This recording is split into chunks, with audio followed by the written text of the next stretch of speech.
comunicación puede considerarse una capacidad humana. Fue una de las armas a partir de las cuales se desarrolló la condición humana del ser homínido del cual nosotros descendemos. El hombre devino ser humano en la actividad y en la comunicación con los demás hombres. Desde los inicios de la humanidad, el hombre necesitó de la vida colectiva y la comunicación con sus semejantes para poder adaptarse al medio y transformarlo mediante el trabajo, lo que propició su desarrollo como especie. La comunicación es anterior a los miembros que componen la organización y a ella misma, y no puede ser contemplada como una relación lineal, sino que hay un mensaje y una respuesta al mismo, que generalmente no es lineal. Se presupone la existencia de relaciones intersubjetivas que tienen que ser abiertas en un marco grupal y no solo individual. La comunicación es una consecuencia de la necesidad objetiva de asociación y de cooperación entre los hombres, y es también condición del desarrollo de la individualidad, originalidad e integralidad de estos. De ahí que la comunicación en el proceso educativo resulta vital. El ser humano es un ser biopsicosocial, es parte de una realidad, pertenece a un grupo social donde establece una serie de relaciones y está en constante interacción con los demás, con la naturaleza, con su realidad, con todo su contexto. De esta interacción nacen sus percepciones y sus vivencias, así como sus preocupaciones, sus temores y sus sueños. Por ello podemos afirmar que la verdadera comunicación está dada por dos o más seres o comunidades que intercambian y comparten experiencias, conocimientos, sentimientos. A través de este proceso de intercambio, como seres humanos, se establecen relaciones entre sí y pasan de la existencia individual a una individual aislada a una existencia social comunitaria. Vygotsky, eminente psicólogo soviético del siglo pasado, autor del enfoque histórico-cultural del desarrollo, fundamentó el papel de la actividad y la comunicación en la socialización del individuo. Demostró que los hombres se desarrollan en una formación histórico-cultural dada, creada por la propia actividad de producción y transformación de su realidad, y que es a través de la actividad que se produce el desarrollo de los procesos psíquicos y la apropiación de la cultura, por lo que la actividad humana es siempre social e implica la relación con otras personas, la comunicación entre ellas. En esa interacción con otros es que surge el mundo espiritual de cada quien, su personalidad. El proceso de comunicación es una vía esencial para el desarrollo de la personalidad, que tiene su especificidad con relación a la actividad objetal concreta. Es decir, hay comunicación, sin embargo, no se comunica igual un maestro con un estudiante que un médico con un paciente, tanto por sus características como por la forma en que el hombre se incluye en calidad de sujeto en cada uno de esos procesos productivos o de servicio o de interrelaciones sociales. La significación de la comunicación depende de los sujetos implicados en ella. A su vez, las características de los sujetos determinan el proceso de comunicación. Una comunicación adecuada exige, pues, ante todo, el conocimiento psicológico de los individuos a los que vaya dirigida, una adaptación de la comunicación en el plano afectivo motivacional. La comunicación intersubjetiva adquiere carácter vital en el proceso de conducción y gestión de cualquier actividad grupal. Hablando del sector educacional, ello estará en dependencia del estilo de dirección y los métodos empleados, con lenguaje abierto y coloquial, una comunicación que sea participativa, de respeto y de consenso. Lo anterior significa que la formación y desarrollo del hombre están condicionados no solo por la actividad social, sino también por el desarrollo de los demás individuos con quien él establece comunicación directa o indirectamente. Lomov planteó que la comunicación puede considerarse como la organización de la actividad conjunta, el conocimiento mutuo, la formación y desarrollo de las relaciones interpersonales. El proceso educativo es, en esencia, un proceso de comunicación. Hay premisas importantes que hay que considerar en el desarrollo de este proceso. Por ejemplo, las relaciones entre las categorías personalidad y comunicación es esencial. Otra premisa es la importancia que tiene la actividad y la comunicación en el desarrollo ontogenético de la personalidad. Otra premisa, el papel protagónico de la personalidad en la comunicación y en el proceso educativo. En tal sentido, podemos hablar de la existencia de dos procesos fundamentales: actividad pedagógica y comunicación pedagógica. Lo que sucede es que estos dos procesos Solo pueden aislarse cuando los vamos a estudiar, pero en la práctica se dan unidos. La educación superior contemporánea tiene como objeto sociolaboral la formación de profesionales que sean competentes y que estén comprometidos con el desarrollo socioeconómico de la sociedad a la cual sirven. Y este objeto sociolaboral exige entonces a las universidades centrar la atención en la formación integral del estudiante con un valor social dado. Por ello debe transitar este proceso de una concepción limitada del docente como transmisor de conocimiento científico hacia una concepción del docente como orientador del estudiante en el proceso de construcción de los conocimientos, de desarrollo de las habilidades, de aprehensión de los valores que están asociados a un desempeño profesional que debe ser eficiente, que tiene que ser ético y sobre todo que tiene que ser responsable. En la actividad de enseñanza-aprendizaje, el docente debe comprender que la educación es un proceso de interacción y diálogo, pero ello es determinante el estilo de comunicación empleado, la importancia de su actitud positiva con respecto a los estudiantes, estableciendo estrategias de enseñanza-aprendizaje y también de comunicación que propicien un ambiente de respeto, de colaboración, dialógico, reflexivo, de atención a la diversidad y a las características personales de cada individuo. El profesor debe ejercer influencias en las esferas cognitivo-instrumental y afectivo-motivacional para desarrollar habilidades de estudio, de búsqueda de información, de autodidactismo, de la formación de convicciones y de identidad. En este empeño, las apropiadas relaciones interpersonales que faciliten la identificación estudiante-profesor y viceversa son fundamentales.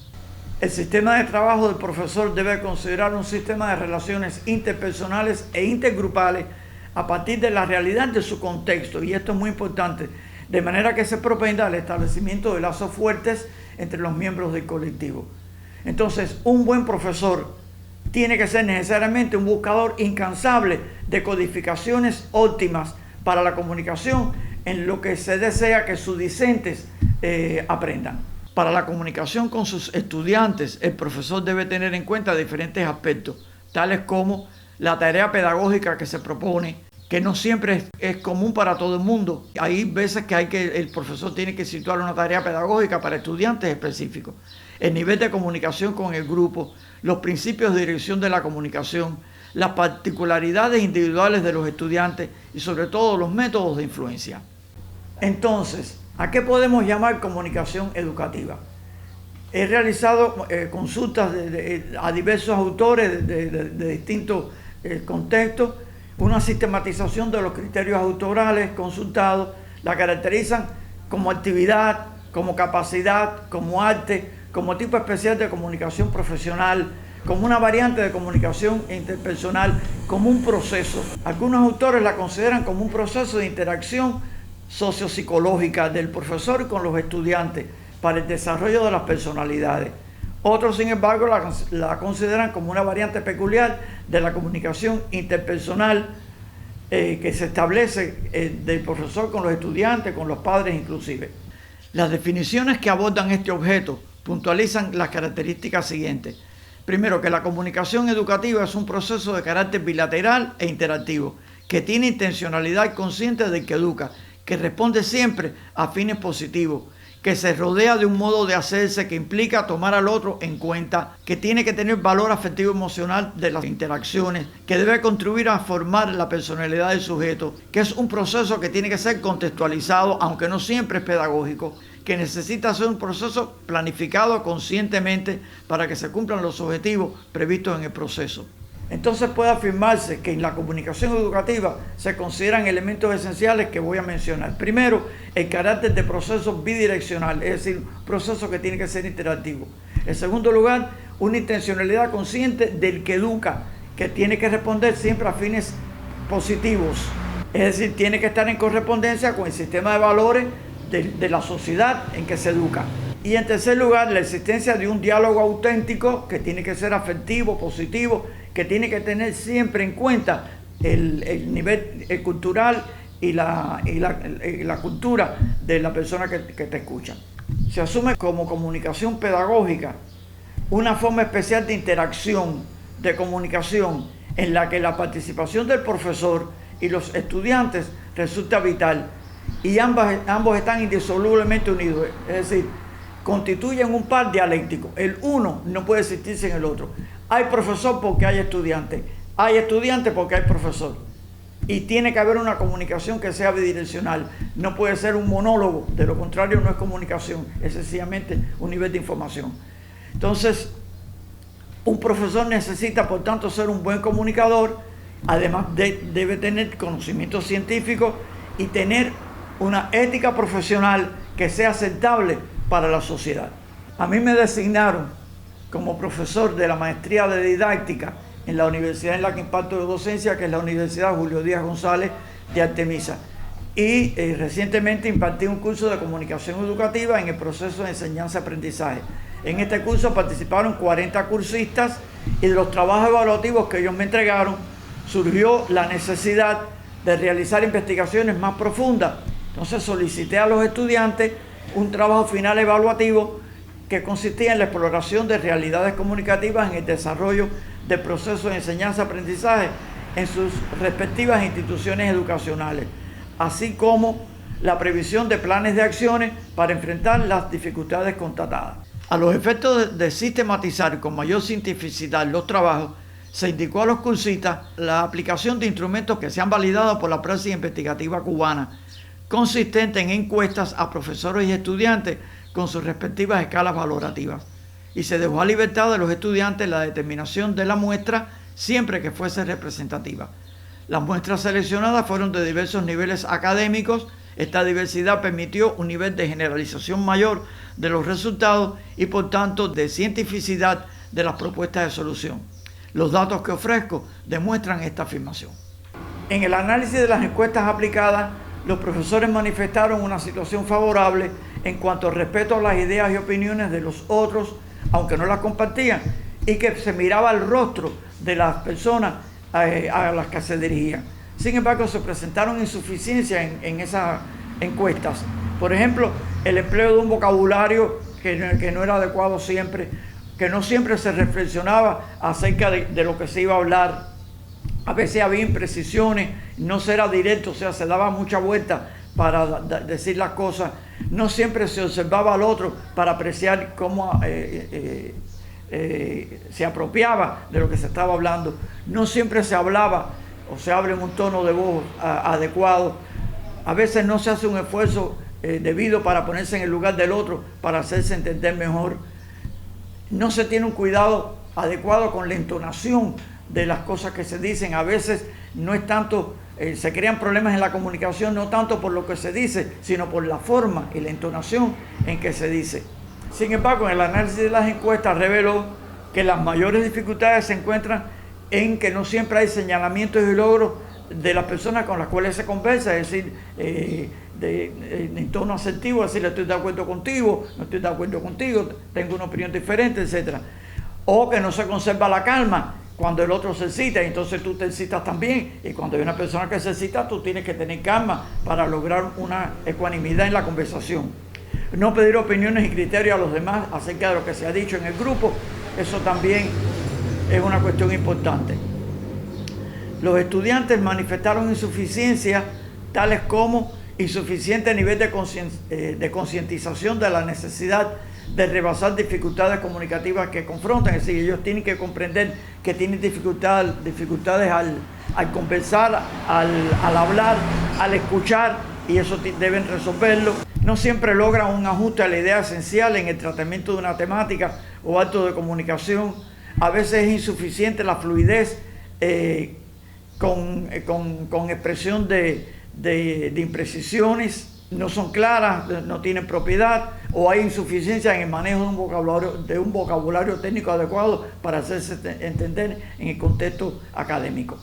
Un análisis de las causas que condicionan la existencia de estas insuficiencias que señalaron los estudiantes con mucha insistencia en sus valoraciones, podemos señalar las tres de ellas. El primero, el diseño curricular previsto para el nivel o para la carrera no siempre contempla de manera suficiente la formación competente del docente y del estudiante, porque el maestro tiene que pasar un proceso de formación y necesariamente nosotros tenemos que insistir y ampliar el currículum en la parte de formación desde el punto de vista comunicacional. Por otra parte, no siempre se identifican los instrumentos vía para el desarrollo de contenidos vinculados con la comunicación interpersonal, ni espacios adecuados para su control. Y por lo tanto se requiere reanalizar, se requiere recontextualizar acciones que coadyuven a esta formación integral humana, tanto del docente como de los estudiantes. A partir de estas dificultades, los cursistas propusieron acciones pedagógicas para enfrentarlas y darle un nivel de solución. Entre las medidas que ellos plantean o las acciones a tomar con los estudiantes está hacer sesiones de entrenamiento, de retroalimentación para reflexionar y que ellos comprendan los errores que tienen y cómo deben erradicarlos. En segundo lugar, estimular y reconocer las manifestaciones de relaciones cuando son cordiales, cuando se sustentan en el respeto, en el afecto, etc.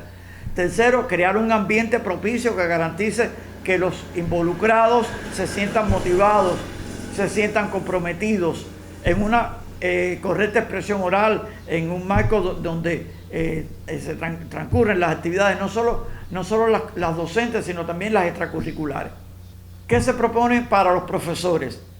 Pues mostrar una actuación discreta, motivante, que sea indirecta, que demuestre capacidad en los estudiantes de pensar, de generar ideas, de sentir, de actuar. Que los profesores construyan acuerdos con el colectivo pedagógico y con el grupo estudiantil para una mejor comunicación que sea fluida.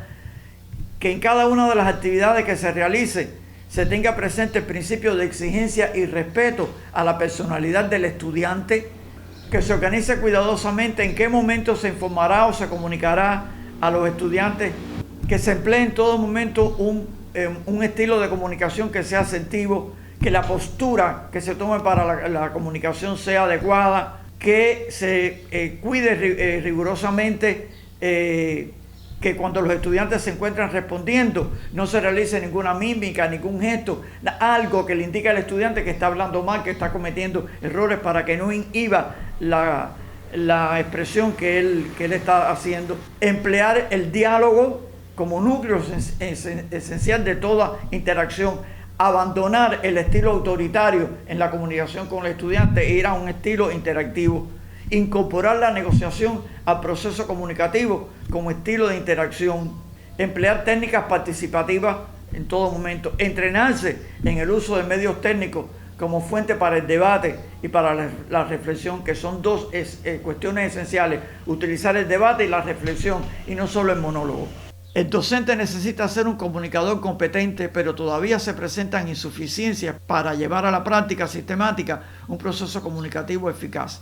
Se constatan insuficiencias en el estilo comunicativo, en la calidad de las interacciones y en las posiciones de los participantes en el proceso comunicativo. El mejoramiento de los conocimientos, de las habilidades y de las actitudes de los docentes en cuanto al proceso de comunicación ofrece una oportunidad para elevar la calidad del proceso docente educativo y establece la adecuación de su labor a las exigencias que plantea el modelo de institución educativa de nuestro tiempo.